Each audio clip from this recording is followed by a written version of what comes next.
அந்த கரகாட்டக்காரி மாதிரி தொழில்துறை அமைச்சர் அந்த கீர்த்தனா, வில்லுப்பாட்டுக்காரி மாதிரி அந்த ஜெகதீஸ்வரி ஒரு சமூக நலத்துறை அமைச்சரு, ஊசிமணி வாங்கலையோ ஊசிமணி, பாசிமணி மாதிரி இந்த பல்லாவரம் தொகுதி எம்எல்ஏ பல்லவி, அவங்கலாம் நாவடக்கத்தோடு பேசுறாங்களா முதல்ல? அமைச்சர் என்ற போர்வையில அபாசமா பேசிக்கிட்டு இருக்கிறாங்க. அங்க மேல வழக்கு பதிவுலாம் இல்ல. எங்க அண்ணன் உதயநிதி ஸ்டாலின் என்ன பேசினாரு? அவரு கண்ணியமா தான் பேசினாரு. அந்த மக்களுக்கு எப்படி நம்ம சொல்ல வேண்டிய கருத்தை அழகான முறையில பேசியிருக்கிறாரு.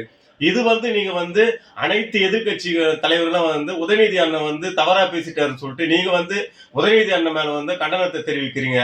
ஆனா இந்த தமிழ்நாட்டினுடைய முதலமைச்சரா இருந்தவரை முட்டாள் முதலமைச்சரா சொன்னவரு இந்த ஆதவ அர்ஜுன மீது நீங்க யாருன்னா பாய்ஞ்சிங்களா? இல்ல சிஎம் பொறுப்புல இருக்கிற நம்ம விஜய் அவர்கள் வாயில நல்லா வந்துரும். என்னடா உங்களுக்கு நல்லா வந்துரும்? அவரை பத்தி நீங்க யாருன்னா எதனா கேட்டீங்களா? நீங்க ஒண்ணுமே கேட்காத திமுக தலைவர் மீது தொடர்ந்து நீங்க எதனா கிடைக்குமான்னு சொல்லிட்டு குறிப்பா அந்த பாஜக, குறிப்பா அந்த தாவைக்க, குறிப்பா அந்த ஆர்எஸ்எஸ் சிந்தனை உடையவர்கள் அனைவருமே காத்து கொண்டு இருக்கிறாங்க. நாங்க திமுக காரங்க எப்போதுமே கடமை கண்ணிய கட்டுப்பாடுடன் இருக்கின்றோம்.